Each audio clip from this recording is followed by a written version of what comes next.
다시텔레 땡젤 납조리입니다.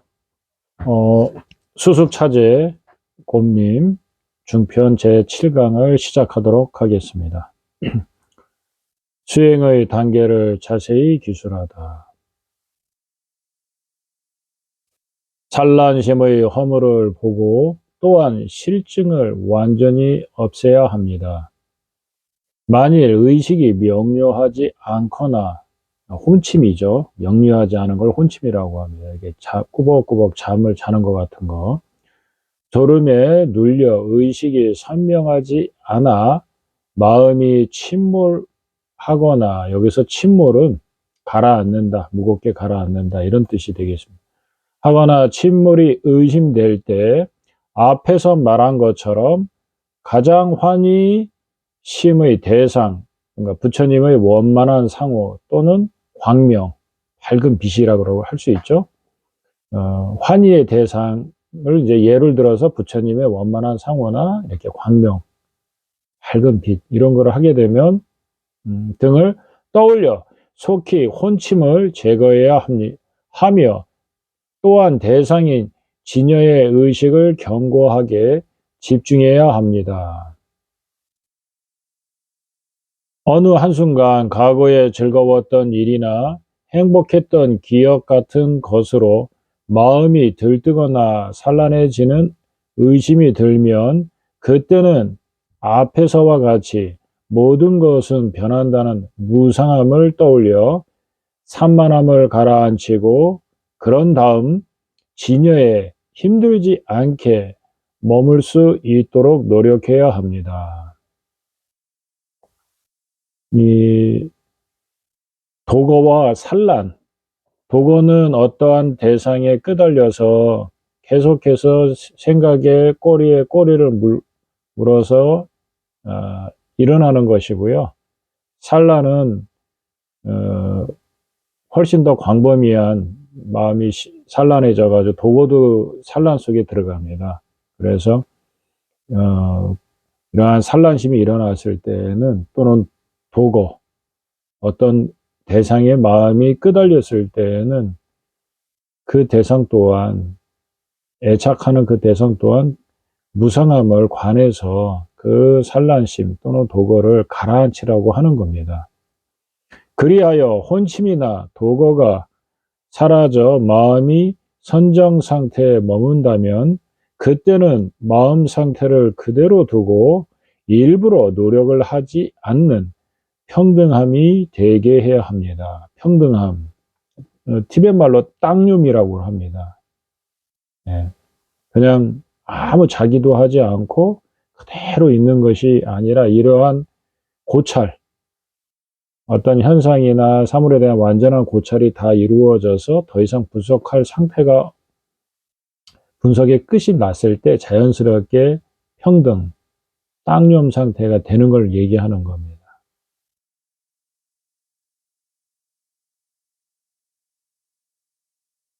만일 마음이 선정 상태에 머물기 위해 부단히 노력한다면 그것은 마음이 산만하게 되며, 만일 마음이 혼침인 상태에서 빨리 알아차리지 않고 방치한다며 비파사나, 관조하는 걸 말합니다. 비파사나를 할 수 없게 되어 마음은 장님처럼 됩니다. 그러므로 혼침 상태가 되면 애써 정진해야 하고, 지금 이 대목이 굉장히 중요합니다. 혼침 상태가 되면 애써 정진해야 하고, 평등성을 이루고 있다면 애쓰지 말아야 합니다. 어느 한순간 위파사나를 수행하여 지혜 부분이 과하게 커지면 사마타가 약해지므로 바람 앞에 등불처럼 마음이 흔들립니다. 그러면 진여를 명료하게 보지 못하니 그때는 사마타 수행을 해야 합니다. 사마타 부분이 지나치게 커지면 반대로 위파사나 수행을 해야 합니다. 지혜죠. 반야 지혜 쪽을 해야 한다고 하는 겁니다. 사마타와 이파사나를 치우치지 않게 평등하게 이렇게 딱 했을 때 그때가 이제 평등, 쌍용 상태가 된다고 하는 겁니다. 어느 한순간 두 가지 사마타와 위파사나 모두 균형을 이룰 때 심신의 무리가 가지 않을 때까지 애쓰는 바 없이 머물러야 합니다.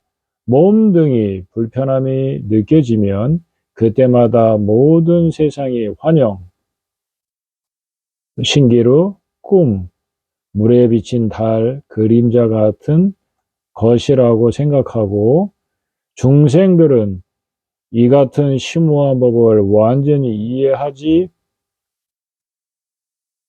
못함으로 윤회할 때 언제나 번뇌로 시달린다. 그래서 나는 내가 할 수 있는 한 그들이 그 법성을 이해할 수 있도록 하겠다라고 생각하고 대자비와 보리심을 일으켜야 합니다. 지금 여기 얘기했던 대목들은 선정수행을 닦을 때는 항상 명심해가지고 이 대목들은 암기하도록 하는 게 좋습니다. 이러한 선한 마음 동기가 훨씬 더 오랫동안 평등성을 유지해주고 수행에 타당한 이유를 제공하기 때문에 하는 장애들을 헤쳐나가는데 아주 중요하거든요. 대자비와 보리심을 일으켜야 합니다. 대자비. 여기도 나오죠. 대자비심과 보리심. 그런 다음 휴식을 취하고 나서 다시 위와 같은 방식으로 일체법을 현현하지 않는 삶에 들어가야 합니다. 일체법이 현현하지 않는 삶에 막 나타나는 현상들이 나타나는 것을 말하는 거죠. 그런 현상들이 나타나지 않는 삶에 들어가야 한다고 하는 것입니다. 마음이 매우 실증나면 휴식을 취해야 합니다. 이와 같은 방법은 사마타와 이파사나를 함께 병행하여 들어가는 것인데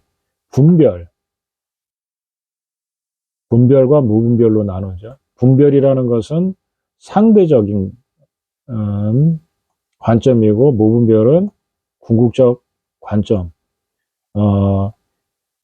분별과 무분별의 영상대상. 여기서 이러한 단어가 좀 생소하죠. 영상대상. 이미지화 하는 걸 말하는 겁니다. 떠올리는 거. 영상대상을 소연하는 것입니다.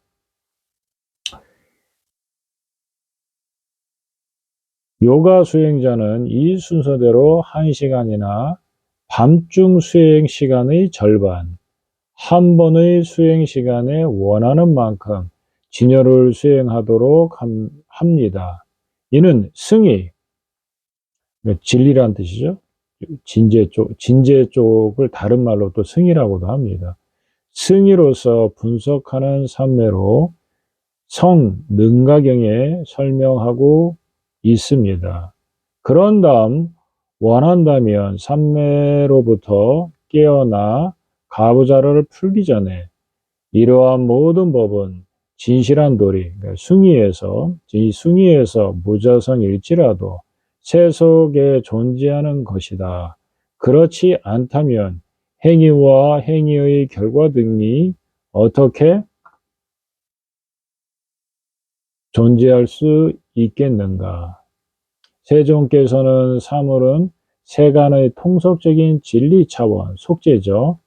통속적인 진리 차원을 속죄라고 했습니다. 속죄에서 발생하지만 승의적 차원, 진제에서는 자성이 없다.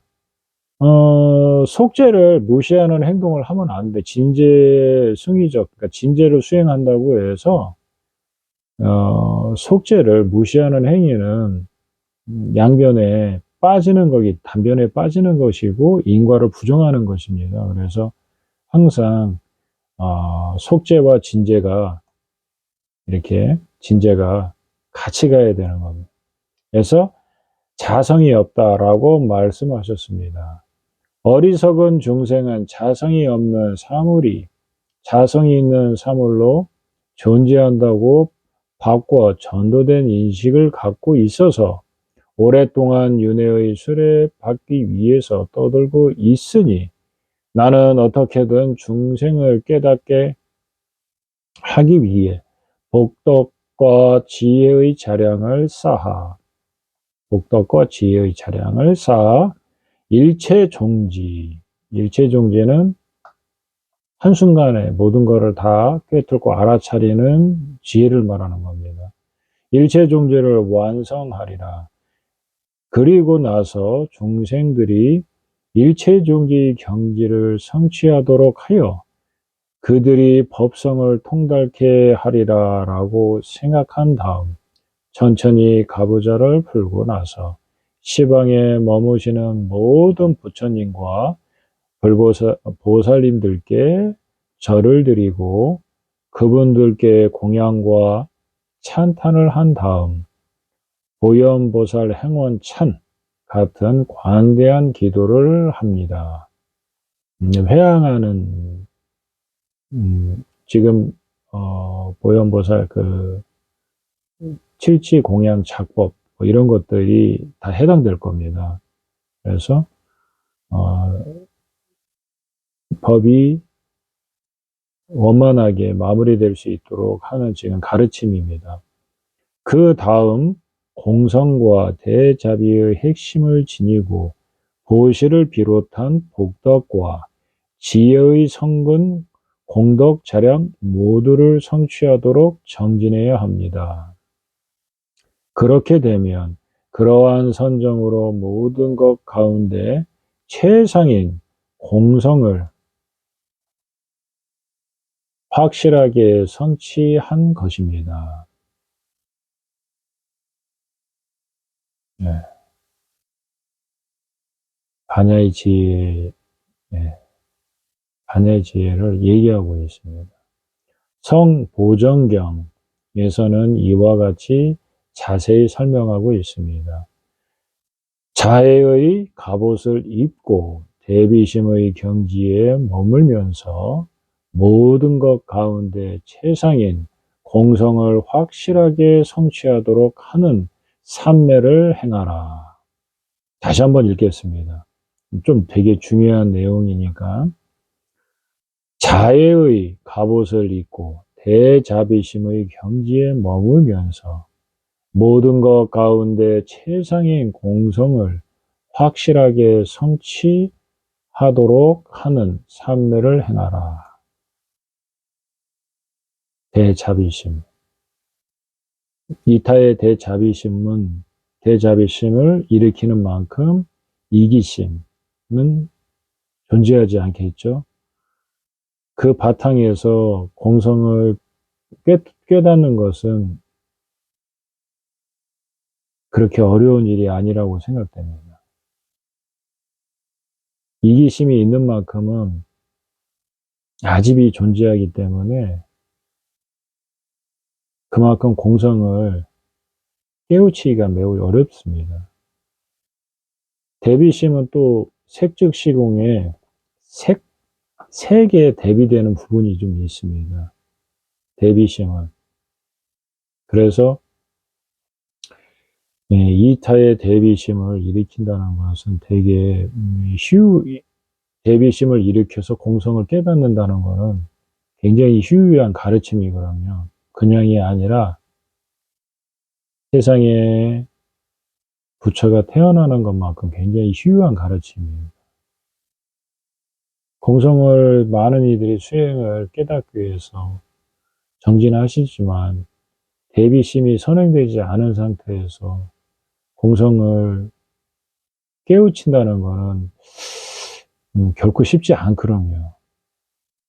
선문영광에 어떤 머무는 경우가 허다하기 때문에 또 그 공안도리의 그 선정에 들어가게 되면 더 이상 이러한 이타의 보리신경이나 대비신 이러한 것들이 거의 작용하지 않는 경계에 있기 때문에 더욱이 일어나기가 쉽지가 않습니다. 그래서 처음부터 대승의 종자는 처음부터 이렇게 자의 갑옷을 입고 대비심을 먼저 선행시킵니다. 그런 이 대비심이라는 것은 이타의 마음이기 때문에 이타의 마음을 이해하려면은 로종수행에서 언급했던 일체중생의 과거에 나에게 어머니였던 것을 다각도로 사유해서 왜 대비심을 일으켜야 되는지 이러한 부분들을 철저하게 해서 대비심이 일어난다면은 그 바탕에서 공성이 터득됐을 때는 두말할 필요 없이 부처님에 대한 경이로운 공경심이 아마 일어나게 될 겁니다. 여기에 모든 것 가운데 최상이 되는 공성이란 무엇인가?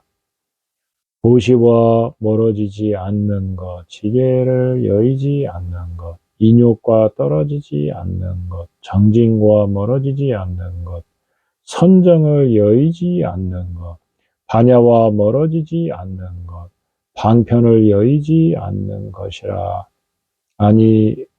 것이라 라는 등을 널리 설하신 바와 같습니다. 공성을 수행한다고 해서 육바라밀과 멀어지지 않는다는 걸 얘기하는 겁니다. 지금 이 수습차제는 대승의 논서입니다. 그래서 지금 이 대비심, 이 바탕에 나와 있는 거죠.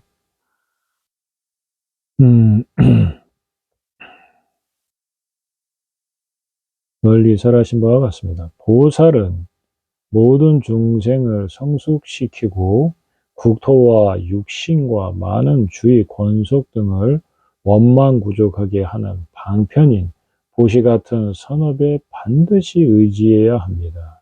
그렇지 않으면 불국토를 비롯하여 원망구족이라고 말씀하신 그 모든 것의 결과가 어찌 되겠습니까? 그러므로 모든 것 가운데 최상인 일체 종지는 보시를 비롯한 방편으로 이루어진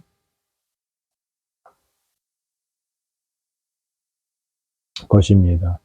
세존께서 이와 같이 말씀하셨습니다. 그 일체 종지는 방편에 의해 완성된다. 여기서 일체 종지는 방편에 의해서 완성된다. 일체 종지는 부처님의 경지입니다. 지혜의 경지고 방편에 의해서 완성된다고 나와 있습니다. 그러므로 보살이 보시를 비롯하여 방편도 수행해야 합니다. 공성만을 수행해서는 안 됩니다. 그것을 집제법방광경에서도 설하신 것처럼 미륵이여 보살이 육바라밀을 올바르게 수행하는 것이 원만한 부따를 이루기 위함인데 어리석은 이들은 보살은 오직 반야바라밀만을 닦으면 되지 나머지 바라밀이 무엇 하겠는가 하며 다른 바라밀을 부정합니다.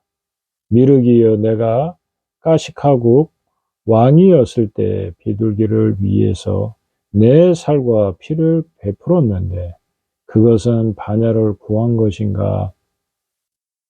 이에 미륵보살이 대답했다. 세존이시여 그건 그렇지 않사옵니다. 세존께서 말씀하셨다. 미륵이여 내가 보살행을 행하는 것이 육바라밀의 온갖 선건을 쌓는데 방해가 되는가? 미륵보살이 대답하기를 세존이시여 그건 그렇지 않사옵니다. 세존께서 말씀하셨다. 미륵이여